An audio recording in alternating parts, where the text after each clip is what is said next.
죄와 불순종. 하나님의 백성은 하나님께 예배해요.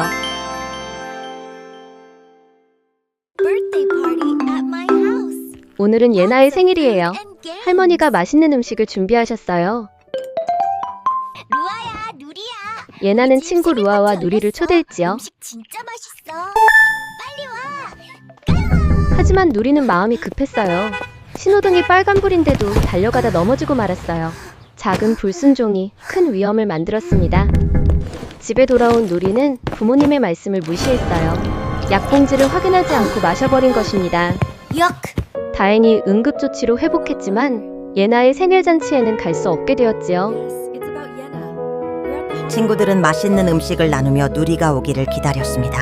함께 젠가 게임도 준비했죠. 하지만 누리는 병원에 입원해 예나의 생일 잔치에 오지 못했어요. 며칠 뒤 누리는 건강을 되찾았습니다. 친구들과 다시 만나 자신의 이야기를 나누었지요. 나는 신호를 무시했어. 약도 확인하지 않았어. 누리는 불순종의 잘못을 고백했어요. 작은 불순종이 아픔을 만든다는 것을 알게 되었지요. 이 이야기는 성경에 나오는 파라오 왕의 불순종을 떠올리게 합니다. 루안의 집에서 아이들과 부모님은 성경을 함께 읽었습니다. 오늘의 이야기는 모세와 아론이 파라오 왕에게 간출애굽 사건이었어요. 요셉이 죽은 뒤 새로운 이집트 왕이 세워졌어요. 왕은 이스라엘 백성이 점점 많아지는 것을 보고 무서운 마음이 들었어요. 그래서 이스라엘 사람들에게 힘든 일을 억지로 시켰습니다. 벽돌을 만들게 하면서 재료도 제대로 주지 않았지요. 힘들고 병든 몸으로 고된 일을 하며 살아야 했어요. 이스라엘 백성들은 하나님께 울부짖으며 도움을 구했어요.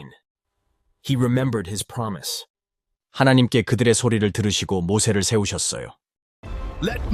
여호와께서 말씀하시기를 내 백성을 보내라. 그들이 광야에서 나를 예배할 것이다. 출애굽기 5장 1절. 하나님이 우리를 만드신 목적은 하나님을 찬양하고 예배드리는 것입니다.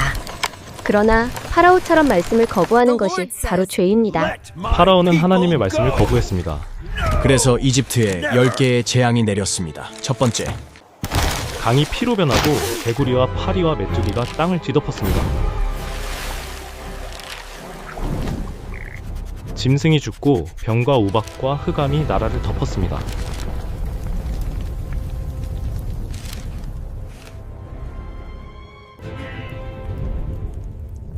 그러나 파라오는 끝내 순종하지 않았습니다. 마지막 10번째 재앙은 장자의 죽음이었습니다. 그러나 어린 양이 피로 표시된 집은 보호를 받았지요. 하지만 이집트 사람들은 하나님의 말씀에 순종하지 않았습니다. 그날 밤 이집트 온 땅에 장자의 죽음이 임했어요. 온 나라에 큰 울음소리가 가득했지요. 마침내 파라오는 이스라엘 백성을 내보낼 수밖에 없었습니다.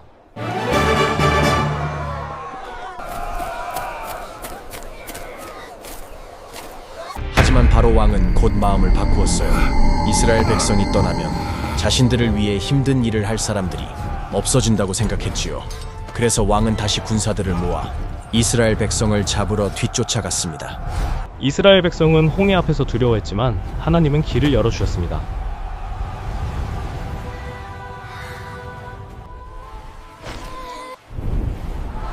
백성은 마른 땅을 걸어 구원받았고 불순종한 파라오와 군사들은 바다에 빠지고 말았습니다. 죄는 하나님의 말씀을 떠나는 것입니다. 죄의 결과는 죽음입니다. 하나님이 우리를 구해주셨어. 그러나 하나님은 어린 양의 피로 이스라엘을 구원하셨듯 예수님의 십자가 보혈로 우리를 구원하셨습니다. 죄 때문에 우리는 하나님 나라에 들어갈 수 없습니다. 하지만 예수님은 우리의 구원의 방주가 되어주셨어요. 예수님은 끊어진 우리를 하나님께 다시 붙여주셨습니다. 이제 우리는 열매 맺는 하나님의 자녀가 되었지요. 이스라엘 백성이 홍해를 건넌 후 미리암이 춤추며 하나님을 찬양했듯 우리도 하나님께 감사와 찬양을 드립니다. 죄는 불순종입니다. 그러나 예수님은 우리를 구원하시고 하나님의 자녀로 삼아주셨습니다. 주님, 작은 불순종도 죄임을 깨닫게 해주셔서 감사해요. 예수님을 구원의 방주로 보내주셔서 우리가 하나님께 예배하며 살게 하심을 감사드립니다. 날 구원하셨어.